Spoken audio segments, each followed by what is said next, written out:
Very good morning to one and all. चलिए बच्चों, आज हम स्टार्ट करते हैं हेलो एल्केन्स का new topic, that is chemical reactions of haloalkanes. तो अभी हमने लास्ट क्लास में देखा था कि हेलो एल्केन्स क्या होते हैं, उनकी क्लासिफिकेशन कैसे होती है और हम हेलो एल्केन्स को प्रिपेयर कैसे करते हैं। नेक्स्ट टॉपिक जो अभी हम आज की क्लास में कवर करेंगे वो है chemical reaction of haloalkanes. अब हेलो एल्केन्स में हमें ये सब पता है कि हमारे पास एक हेलोजन एज अ ब्रांच लगा होता है, तो उसकी क्या क्या किस कैटेगरी की रिएक्शन हो सकती हैं। तो पहली रिएक्शन जो हमने कैटेगराइज की है वो है न्यूक्लियोफिलिक सब्स्टिट्यूशन रिएक्शन। तो जैसे मैं आपको पहली क्लास में बता चुकी हूँ कि हमारे पास न्यूक्लियोफाइल होता है, इलेक्ट्रोफाइल होता है। तो न्यूक्लियोफिलिक का सब्स्टिट्यूशन कर सकते हैं, एडिशन कर सकते हैं, सेम इलेक्ट्रोफिलिक का सब्स्टिट्यूशन कर सकते हैं, एडिशन कर सकते हैं एंड सो ऑन। तो पहली रिएक्शन हो गई हमारी nucleophilic substitution reaction. Second category है हमारी एलिमिनेशन रिएक्शन, यानी कि किसी स्मॉल मॉलिक्यूल का मेन हेलो एल्केन में से निकल जाना। अब हेलो एल्केन में क्या है, आपका X लगा हुआ है, साथ में आपके H है, तो HX निकलेगा यहाँ पे बेटा। तो डिहाइड्रोहेलोजिनेशन, और इसमें हम क्या यूज़ करेंगे, बेस। तो इसको हम कहते हैं एलिमिनेशन रिएक्शन, जो अभी हम फर्दर नेक्स्ट आगे कवर करेंगे। थर्ड कैटेगरी है रिएक्शन विद मेटल्स, ये अलग टाइप की रिएक्शन है। अब यहाँ पे जो हेलोजन लगा हुआ है, अगर हम इसकी रिएक्शन किसी मेटल से कराएं, जैसे ग्रिग्नार्ड रिएजेंट है, मैग्नीशियम है, सोडियम ड्राई ईथर है, तो हमारे पास अलग अलग कैटेगरी की रिएक्शंस मिलती हैं। जैसे आपका यहाँ पे वुड्स रिएक्शन लिखा है, फिटिक रिएक्शन लिखा है, सो ऑन। तो चलिए बच्चों आगे बढ़ते हैं। तो सबसे पहले हम लेके चलेंगे न्यूक्लियोफिलिक सब्स्टिट्यूशन रिएक्शन। तो न्यूक्लियोफिलिक सब्स्टिट्यूशन रिएक्शन में मैं ये रिएक्शन लिख रही हूँ। इस रिएक्शन में आप ज़रा ध्यान से समझेंगे सभी, क्या है इस रिएक्शन में। न्यूक्लियोफिलिक सबसे पहले समझेंगे होता क्या है। न्यूक्लियोफाइल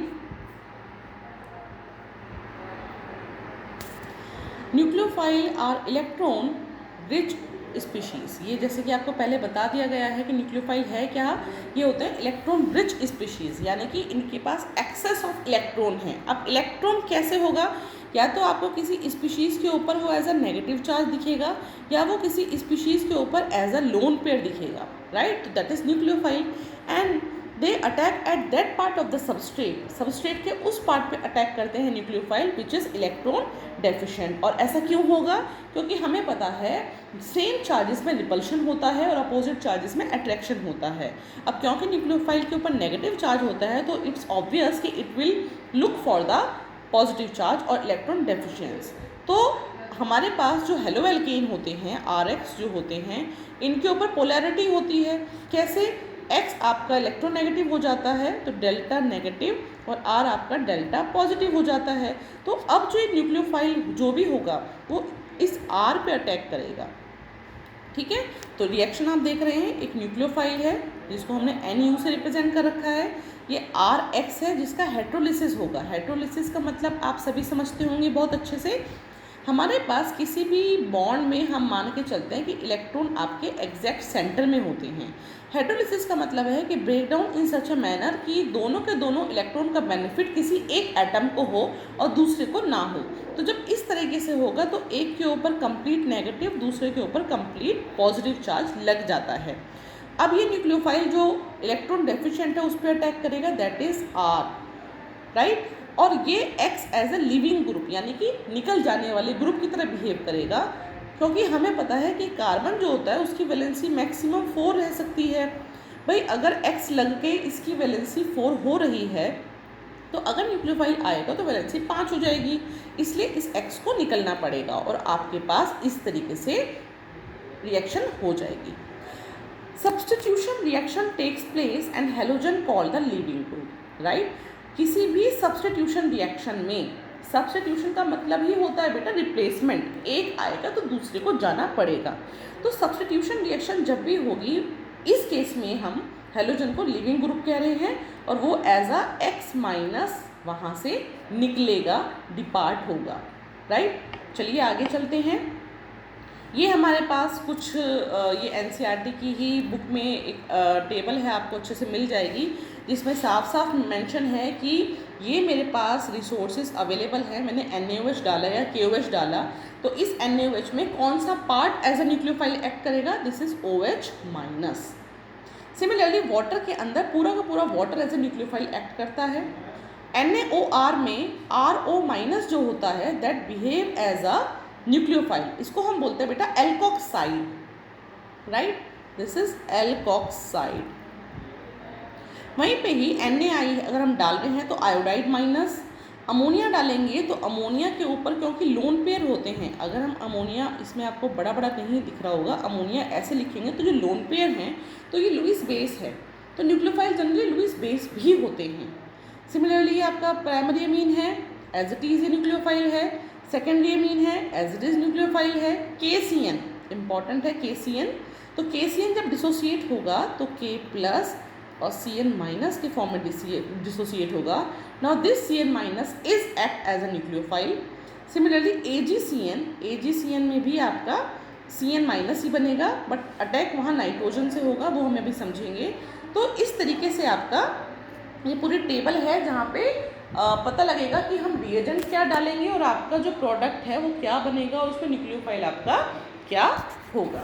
चलिए आगे की देखते हैं स्लाइड में क्या है सब। अब हम नई टर्म आई है दैट इज एम्बीडेंटेड न्यूक्लियोफाइल। क्या होता है एम्बीडेंटेड? The groups like cyanide and nitride possess two nucleophilic center and are called ambidentate nucleophile। यानी कि एम्बीडेंटेट हो गए, जैसे केचुआ है ना, अर्थवर्म, उसके दो मुंह होते हैं, वो कहीं से भी वॉक करना, मूव करना शुरू कर सकता है। सिमिलरली न्यूक्लियोफाइल जिसके पास दो बाइंडिंग अटैकिंग सेंटर हैं और वो कहीं से भी अटैक कर सकता है, उसको हम कहते हैं एम्बीडेंटेट। जैसे कि एग्जांपल है साइनाइड और नाइट्राइड। कैसे समझते हैं इसको? रिएक्टेंट मेरे पास सेम है RX, पहले केस में AgCN, दूसरे केस में KCN डाला। यहाँ पे हमारे पास सिल्वर और पोटेशियम का इम्पॉर्टेंट रोल है, जिसकी वजह से Cn वो अलग अलग तरीके से बिहेव करेगा, हम देखेंगे। तो पहले केस में आप देख रहे हो यहाँ पे जो AgCN जब डाला तो प्रोडक्ट बना आपका RNC, इसको बोलते हैं आइसोसाइनाइड। वहीं पे जब हमने KCN डाला तो बना, इसको बोलते हैं साइनाइड। तो आइसो लगाया, आइसो क्या बता रहा है कि अटैक आपका कार्बन से नहीं हुआ, नाइट्रोजन से हुआ, ये पहचान है। अब जैसे यहाँ पे NO2 है, NO2 भी एम्बीडेंटेट है, जैसे कि यहाँ पे बताया गया है एम्बीडेंटेट है NO2। तो NO2 अगर ऑक्सीजन से अटैक करता है तो उसको हम बोलते हैं नाइट्राइड, वहीं पे अगर नाइट्रोजन से अटैक करता है तो बोलते हैं नाइट्रो। तो नाइट्राइड और नाइट्रो। अब आपको ये देखना है कि NO2 आपका ग्रुप 1 से बॉन्ड है या हैवी मेटल से बॉन्डेड है। ग्रुप 1 से बॉन्ड है तो वो जल्दी से आयोनाइजेशन हो जाएगा, टूट जाएगा, तो आपका फटाफट से ऑक्सीजन फ्री हो जाएगा। वहीं पे ही सिल्वर और ऑक्सीजन के बीच में जो बॉन्ड है वो इतना इजीली आयोनाइज नहीं होगा, तो बॉन्ड टूटने से पहले अटैक हो जाता है। तो इसलिए अटैक के ऑप्शन कहाँ है? सेंटर वाले नाइट्रोजन से, राइट। तो सेंटर वाला नाइट्रोजन पहले अटैक कर देता है, इसलिए आपको यहाँ पे नाइट्रोजन बॉन्डेड प्रोडक्ट मिलता है। तो ये होता है आपका एम्बीडेंटेट। क्वेश्चन है जैसे haloalkanes react with KCN to form alkyl cyanide, cyanide मतलब CN as a main product, while AgCN form isocyanide as chief product। Explain। Question आपको समझ में आया होगा कि अगर मेरे पास कोई हेलो एल्केन है, RX है, उसमें मैंने KCN डाला तो मेरे पास प्रोडक्ट बना RCN, और अगर उसी मैंने सेम हेलो एल्केन में AgCN डाला तो प्रोडक्ट बना RNC। क्यों? तो इसको हम देखेंगे।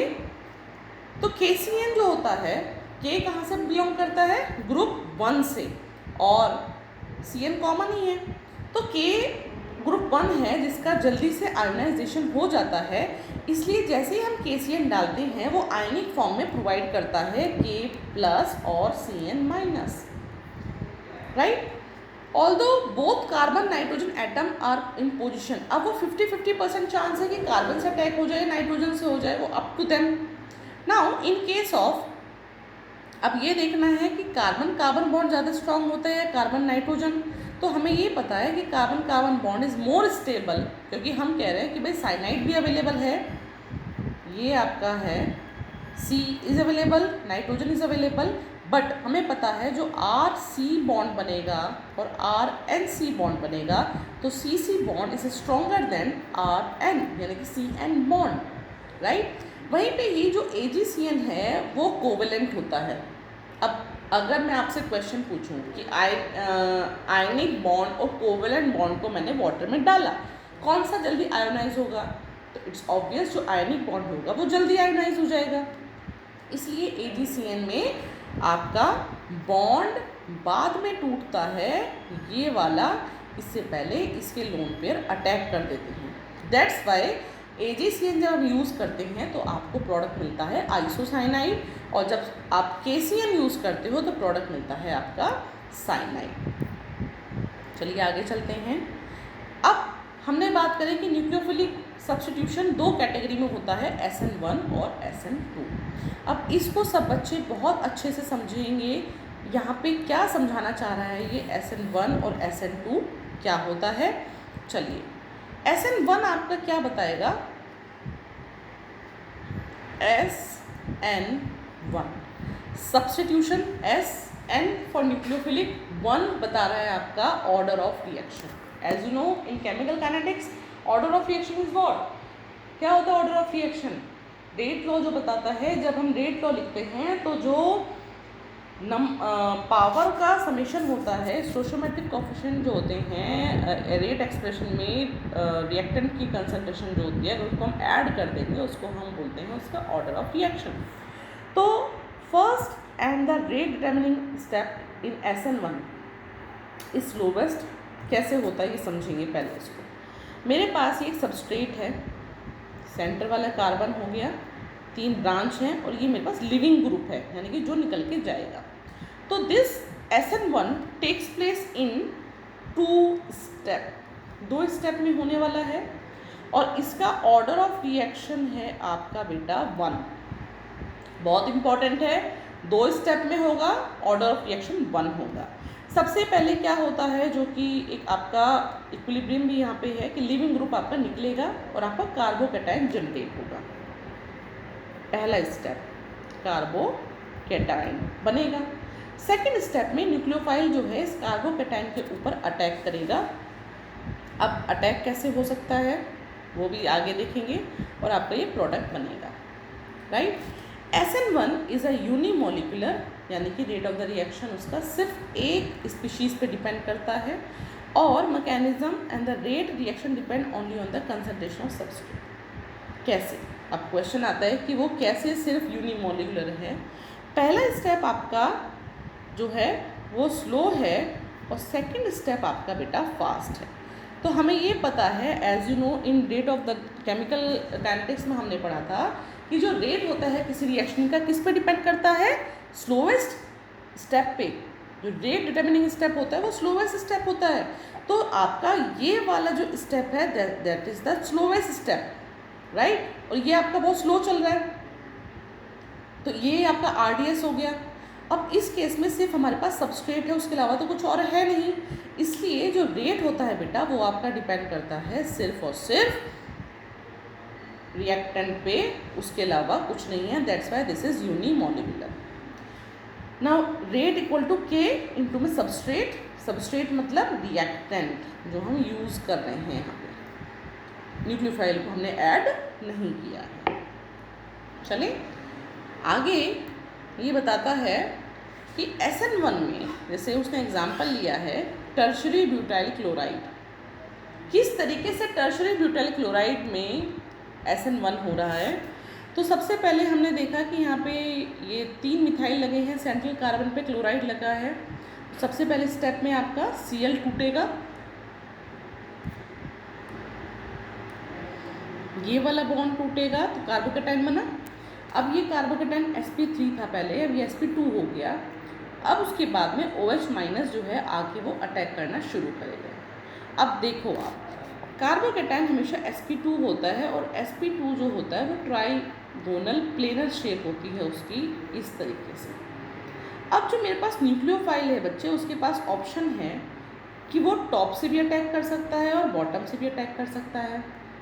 तो 50% attack from top side, 50% from back side. या हम इसको ये बोल सकते हैं कि जहाँ से Cl निकला 50% चांस है कि वहीं से अटैक हो और 50% चांस है कि Cl के जस्ट बैक साइड से अटैक हो, राइट। तो दो तरीके से मेरे पास इसमें प्रोडक्ट मिलेंगे, 50% सेम साइड से अटैक, 50% आपका बैक साइड से अटैक, ठीक है।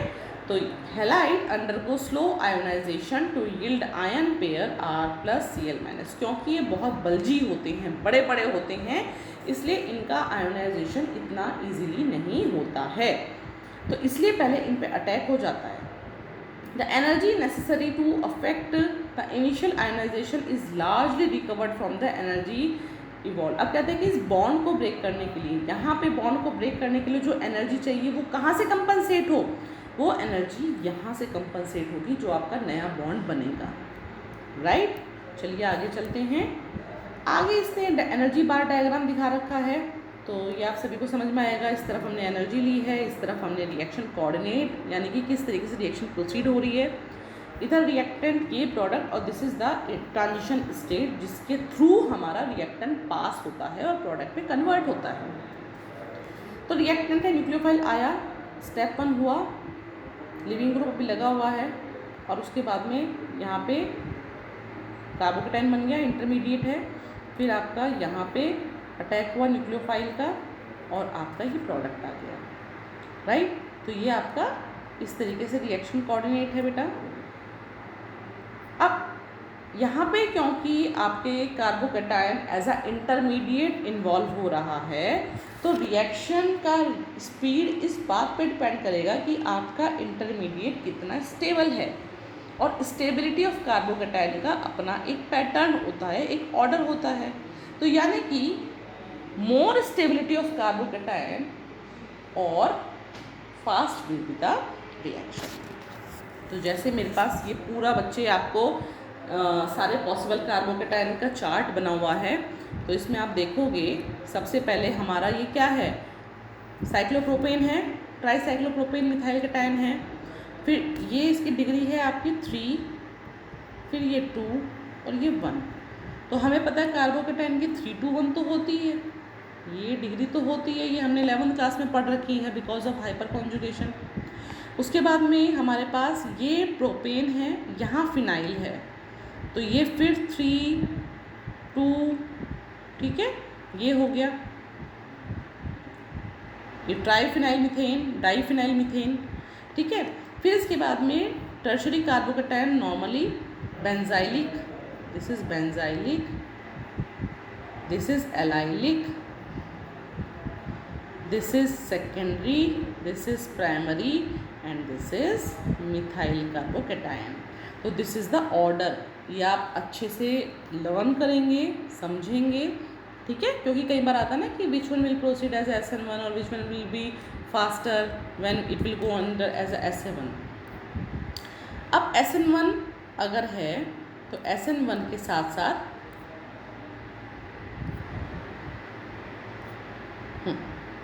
ये मेरे पास SN1 है।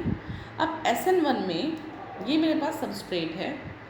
अब देखो पॉसिबिलिटी क्या है, मेरे पास यहाँ बाहर CH3 लगा हुआ है, यहाँ Br लगा हुआ है, तो पर्पस तो SN1 का ये है कि हमारा Br निकले, क्योंकि हम न्यूक्लियोफिलिक सब्स्टिट्यूशन रिएक्शन की बात कर रहे हैं। Br निकले और आपका सिंपल सा है, क्योंकि यहाँ पे CH3OH है तो आपका बनेगा CH3O- मिथॉक्साइड न्यूक्लियोफाइल, तो आपका ये प्रोडक्ट बनना चाहिए SN1 के थ्रू, Br निकले और ये OCH3 आ जाए।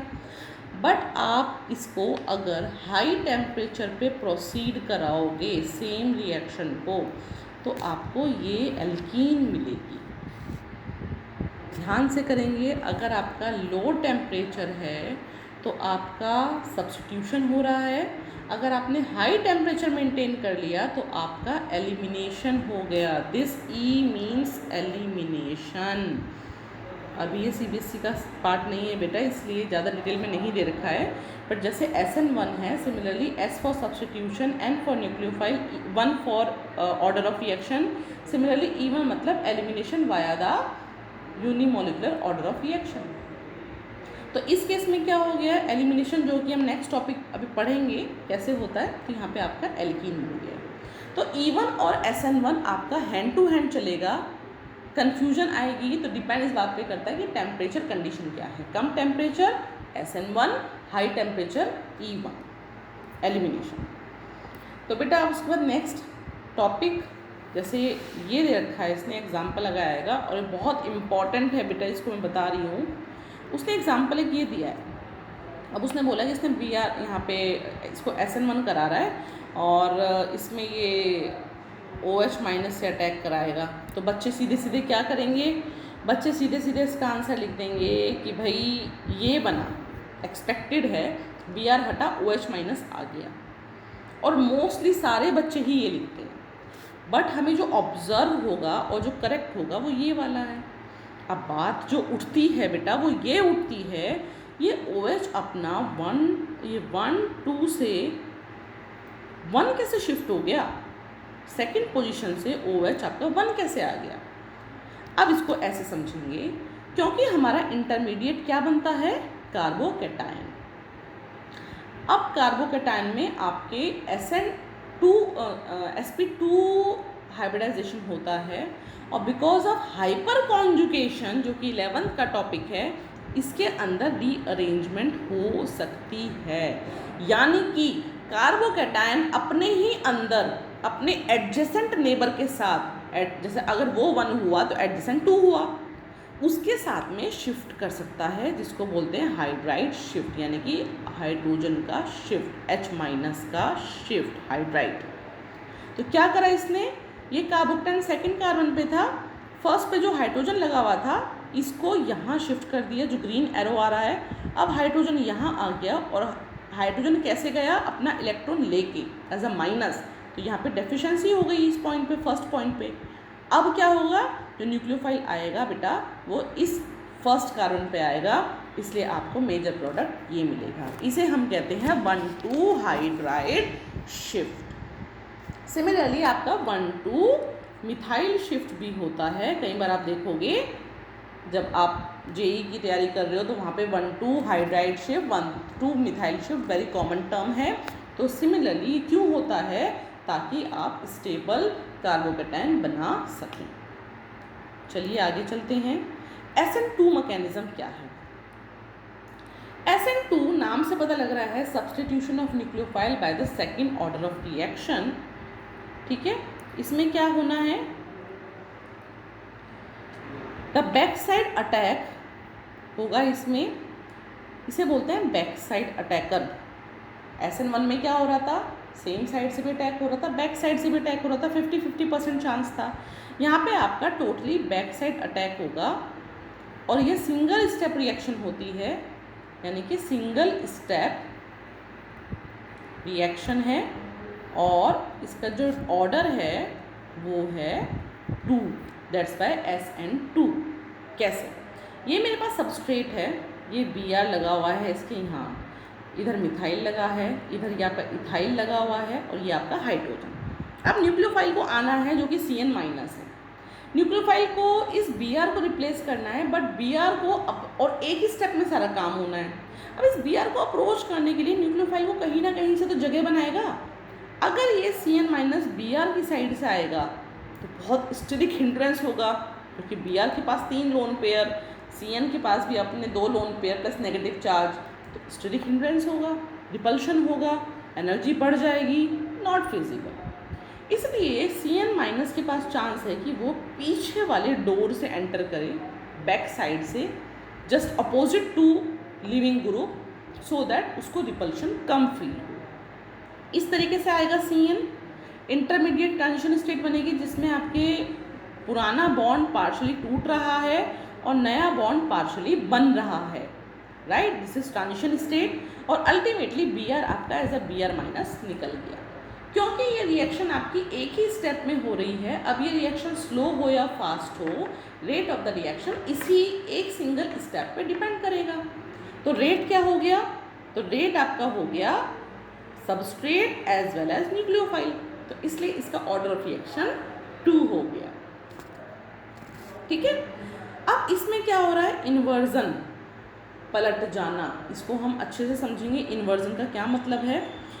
ठीक है, तो SN2 जो होता है जनरली वो स्टेरिक हिंड्रेंस होता है, इसलिए हम फॉलो करते हैं 1 degree then 2 degree then 3 degree, यानी कि, और ये मिथाइल हैलाइड ये ऑर्डर होता है, यानी कि इस ऑर्डर में रिएक्शन फास्ट होगा। मिथाइल हैलाइड में बिल्कुल रिपल्शन नहीं है, 1 डिग्री में 1 मिथाइल आ गया, 2 डिग्री में 2 मिथाइल आ गए, 3 डिग्री में 3 मिथाइल आ गए, 3 हाइड्रोजन की जगह, इसलिए रिपल्शन टर्शरी में ज़्यादा हो जाता है। अब इसके बाद में SN2 का हम मैकेनिज्म देंगे। SN2 के मैकेनिज्म की अगर हम बात करते हैं तो क्या है इसका मैकेनिज्म, ये देखिए, ये BrOH माइनस ने इस बैक साइड से Br के अटैक किया, ट्रांजिशन स्टेट बनी जिसको पेंटावेलेंट बोलते हैं, partially breaking of bond and partially forming of bond and ultimately Br निकल गया और OH माइनस रह गया। ठीक है, सिमिलरली देखो यहाँ देखो Br है, यहाँ पे इसका अटैक हो रहा है, तो आपका ये बन गया। अच्छा, एक चीज़ आपको पूछना चाहेंगे, ये जो यहाँ पे डैश बना हुआ है इसका क्या मतलब है, जो डैश डैश लाइनें हैं इसका मतलब है कि जो ग्रुप अगर हम 3D देखें तो जहाँ से हम देख रहे हैं ये इसके पीछे की तरफ है, बैक साइड में, और ये डार्क वाली लाइन बताती है कि ये आगे की तरफ है, फ्रंट साइड में है, जो देख रहा है उसकी तरफ है। तो ये बैक साइड है अगर Br, तो इसके अपोजिट तो फ्रंट साइड हो गया, इसलिए जो यहाँ पे ग्रुप लगा यहाँ डार्क लाइन बनी है आप देखो तो। ठीक है, इस तरीके से हमारा मैकेनिज्म होता है। ये इसका एनर्जी बार डायग्राम है, जैसे कि हमने SN1 में भी देखा था। अब SN1 SN2 का डिफरेंस क्या क्या है, पहला रेट लॉग, SN1 आपका यूनिमोलिकुलर है, SN2 बाईमोलिकुलर है, मतलब 2 उस पर डिपेंड करता है। कार्बोकेटाइन की यहाँ बनता है, वहाँ पे स्टेरिक हिंड्रेंस, यानी कि SN1 में आप देखोगे कार्बोकेटाइन कितना स्टेबल है, और SN2 में देखोगे स्टेरिक हिंड्रेंस कितनी कम है। तो 3 to 1 1 to 3 ऑर्डर हो गया। यहाँ पे जनरली न्यूक्लियोफाइल अगर आपका वीक होगा तो भी काम चल जाएगा, क्योंकि यहाँ पे रिएक्शन न्यूक्लियोफाइल पे डिपेंड ही नहीं कर रही, रेट जो है आपका वो जस्ट सबस्ट्रेट पे डिपेंड कर रहा है। ठीक है, न्यूक्लियोफाइल है ही नहीं। यहाँ पे स्ट्रॉन्ग न्यूक्लियोफाइल का होना बहुत ज़रूरी है, क्योंकि रेट आपका substrate as well as nucleophile दोनों पे डिपेंड करता है। सॉल्वेंट यहाँ पे प्रोटिक चाहिए, प्रोटिक मतलब प्रोटॉन सप्लायर, और यहाँ पे ए प्रोटिक भी चलेगा, पोलर ए प्रोटिक। इसका रीज़न समझेंगे।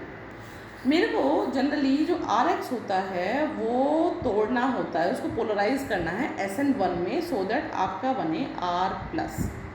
अब जो हमारे पास प्रोटिक सॉल्वेंट होगा पोलर, वो क्या करेगा, इसके आयोनाइजेशन को फास्ट करेगा और इस कार्बोकेटाइन को स्टेबलाइज करने में हेल्प करेगा। वहीं पे ही अगर ए प्रोटिक होगा तो वो H+ यानी कि प्रोटॉन सप्लाई करने की हालत में नहीं होता, तो उस कार्बोकेटाइन को स्टेबल भी कर नहीं सकता। ठीक है, स्टीरियोकेमिस्ट्री अगर हम बात करेंगे तो यहाँ पे आपका जो कॉन्फ़िगरेशन होता है, यानी कि D और L वाला, D मतलब डेक्स्ट्रो रोटेटरी, L मतलब लीवियो रोटेटरी, तो आपका SN1 में मिक्स होता है रिटेंशन प्लस इन्वर्जन, और SN2 में बिल्कुल उल्टा हो जाता है इन्वर्जन। तो this is the basic difference between SN1 SN। Next reaction है आपकी elimination reaction, which we will continue in next class. So आज की क्लास में हमने पढ़ा 3 तरह के रिएक्शन हैं, SN1 न्यूक्लियोफिलिक सब्स्टिट्यूशन रिएक्शन जिसमें 2 हैं, SN1 SN2, एलिमिनेशन रिएक्शन है, और आपका रिएक्शन विद मेटल है। तो आज सब बच्चे यहाँ तक प्रैक्टिस करेंगे, नेक्स्ट क्लास में हम आगे कंटिन्यू करेंगे। So thank you so much.